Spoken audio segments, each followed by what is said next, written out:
Salut, c'est Florent, bienvenue sur Thermas Champignon. Je suis très heureux de vous retrouver. Aujourd'hui, je vais vous parler de mon outil préféré, mon seller thermique. En tout cas, mon outil préféré du moment parce que je viens d'en acheter un nouveau. J'en suis très content et du coup, je peux me permettre de vous le conseiller dans cette vidéo.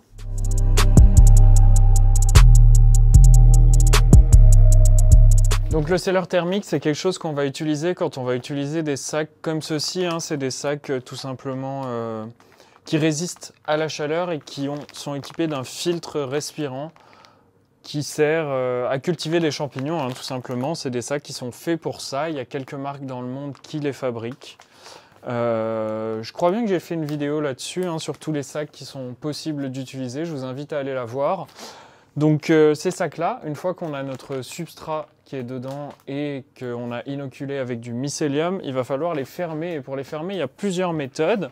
Et donc la méthode la plus utilisée, c'est le seller thermique. Il va pouvoir permettre de souder le sac dans son entièreté et du coup d'être certain que rien ne rentre dedans pendant l'incubation.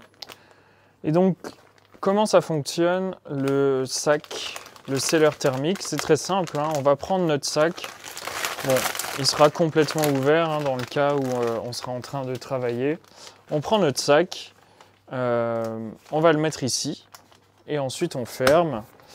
Et là, il y a un aimant, c'est ça le truc spécifique de ce thermoseller et c'est pour ça que je l'aime beaucoup.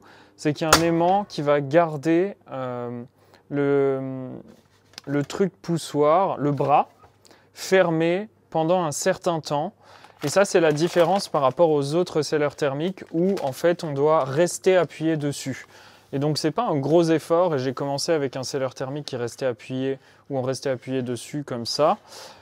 Mais avec le temps, en fait, c'est toujours quelques secondes de gagner. On peut aller faire autre chose. C'est vraiment quelque chose de pratique et de bien sur le long terme. Donc, un seller thermique, c'est tout simple. C'est une résistance qui va chauffer ici. Ça, c'est simplement un caoutchouc pour venir appuyer dessus uniformément et un bras qui va servir pour appuyer sur le sac plastique. Celui-là est équipé d'un aimant et je vais vous faire voir de plus près. Donc on a en fait deux molettes réglables, une pour la chaleur, donc la température à laquelle la résistance va chauffer. Enfin, c'est pas une température, c'est une puissance qui va de 1 à 8. Et ici, on a le refroidissement. En fait, ce n'est pas vraiment refroidissement, c'est plus le temps d'attente que l'aimant qui est ici va rester fermé. Donc, on peut le régler pareil de 1 à 8 selon ce qu'on veut. Alors moi, j'ai remarqué que pour les sacs que j'utilise, pour les gros sacs, pour les fermer correctement, il faut une chaleur assez puissante de 7, mais par contre, un temps d'environ 3-4 suffit largement pour les fermer correctement.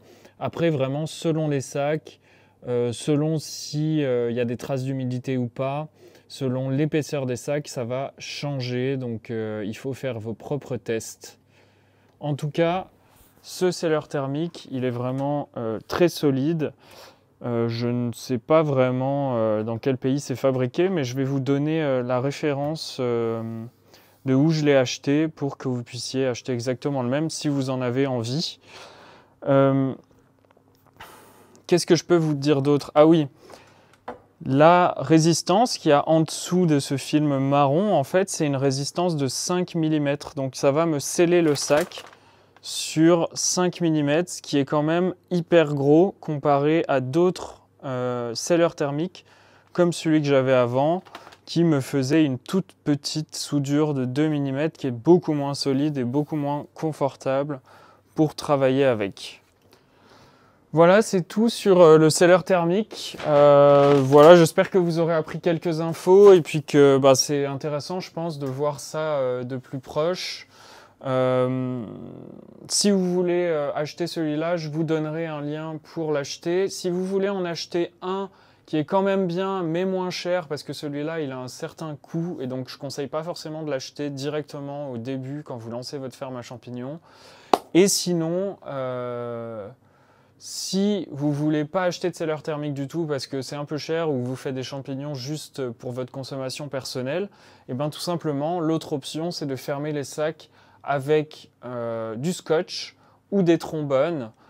C'est ce que je faisais avant, je le faisais au début, donc ça marche très très bien aussi, c'est juste que ça prend plus de temps et forcément quand on a une activité professionnelle, bah en fait gagner quelques secondes à chaque fois avec l'aimant qu'il y a là ou juste un seller thermique normal, bah en fait ça change complètement tout, le confort de travail au quotidien.